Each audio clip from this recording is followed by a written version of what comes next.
കാശ്മീരിൻ്റെ കനൽത്തരിയായി ഇത്തവണയും മുതിർന്ന CPM നേതാവ് മുഹമ്മദ് യൂസഫ് തരിഗാമിയുടെ വിജയം.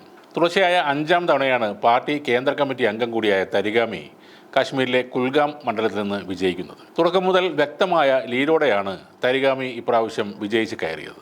ഇന്ത്യ സഖ്യത്തിൻ്റെ ഭാഗമായി നാഷണൽ കോൺഫറൻസിൻ്റെയും കോൺഗ്രസിൻ്റെയും പിന്തുണയോടുകൂടിയാണ് ഇപ്പോഴത്തെ തരിഗാമിയുടെ വിജയം. സ്വതന്ത്ര സ്ഥാനാർത്ഥി സയർ അഹമ്മദ് റഷിയും PDPയുടെ മുഹമ്മദ് അമീൻ ധറുമായിരുന്നു അദ്ദേഹത്തിൻ്റെ പ്രധാന എതിരാളികളായി രംഗത്തുണ്ടായിരുന്നത്. ജമാഅത്തെ ഇസ്ലാമിയെ നിരോധിച്ചതോടെ സ്വതന്ത്രനായ മത്സരത്തിനിറങ്ങിയ മുൻ നേതാവ് സയർ അഹമ്മദ് റഷിയാണ് 2-ാം സ്ഥാനത്തെത്തിയത്. 1996-ലാണ് കുൽഗാമിൽ നിന്ന് തരിഗാമി ആദ്യമായി തിരഞ്ഞെടുക്കപ്പെട്ടത്. 2002, 2008, 2014 വർഷങ്ങളിലും അദ്ദേഹം ആ വിജയം ആവർത്തിച്ചു. ഇത്തവണ സയർ അഹമ്മദ് റഷിക്ക് BJP രഹസ്യ പിന്തുണ നൽകുകയാണെന്ന ആരോപണവും തരിഗാമി തെരഞ്ഞെടുപ്പ് പ്രചാരണത്തിനിടെ ഉയർത്തിയിരുന്നു. കാശ്മീരിലെ കർഷക തൊഴിലാളി സമരങ്ങളുടെ നേതാവാണ് 73 വയസ്സുള്ള തരിഗാമി. പലപ്പോഴും ജയിൽവാസവും അദ്ദേഹം അനുഷ്ഠിച്ചിട്ടുണ്ട്. ജമ്മു കാശ്മീരിന്റെ പ്രത്യേക പദവി എടുത്തുകളഞ്ഞ 2019-ൽ തരിഗാമിയെ മാസങ്ങളോളം വീട്ടുതടങ്കലിലാക്കിയിരുന്നു. സുപ്രീം കോടതിയുടെ അനുമതിയോടെ അന്ന് CPM general secretary Sitaram Yechury തരിഗാമിയെ വീട്ടിലെത്തി കണ്ടത് വലിയ വാർത്തയായി മാറുകയും ചെയ്തിരുന്നു.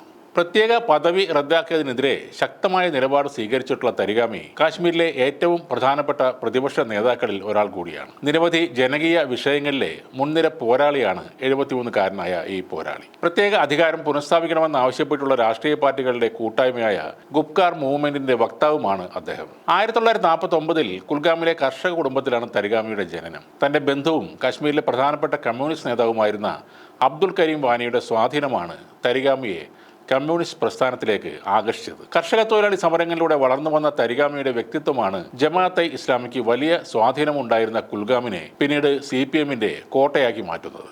സാധാരണ കർഷകരുമായുള്ള ആത്മബന്ധവും ഇന്നേവരെ യാതൊരു ആരോപണങ്ങളും ഇല്ലാത്ത പൊതുപ്രവർത്തന രീതിയുമാണ് അദ്ദേഹത്തെ ഏറെ ജനകീയനായി മാറ്റിയത്. വിഘടനവാദ പ്രസ്ഥാനങ്ങൾക്കെതിരെ എല്ലാ കാലത്തും ശക്തമായ നിലപാടുകൾ എടുത്തിട്ടുള്ള തരിഗാമിയുടെ ജീവന് പലപ്പോഴും ഭീഷണി നേരിട്ടിട്ടുണ്ട്. അതുകൊണ്ട് തന്നെ സർക്കാർ അനുവദിച്ച് നൽകിയ ഒരു ഗൺമാനോടൊപ്പമാണ് അദ്ദേഹത്തിൻ്റെ സഞ്ചാരം. നരേന്ദ്രമോദി സർക്കാർ ജമ്മു കാശ്മീരിനോട് അനീതി കാട്ടിയെന്ന വിമർശനം ഉയർത്തിയായിരുന്നു തരിഗാമി മണ്ഡലത്തിൽ ഇത്തവണ വോട്ട് തേടിയത്. സംസ്ഥാന പദവി തിരിച്ചുപിടിക്കുകയാണ് ഏറ്റവും പ്രധാനമെന്നും തരിഗാമി പറഞ്ഞിരുന്നു. 2014 അവസാനം നടന്ന തെരഞ്ഞെടുപ്പിൽ PDPയുടെ നസീർ അഹമ്മദ് ലവായിയാണ് തരിഗാമി പരാജയപ്പെടുത്തിയത്. ഇപ്പോൾ 2024-ലും ഒരിക്കൽ കൂടെ കുൽഗാമിനെ ചുവപ്പുകൊണ്ട് മൂടിയിരിക്കുകയാണ് മുഹമ്മദ് യൂസഫ് തരിഗാമി.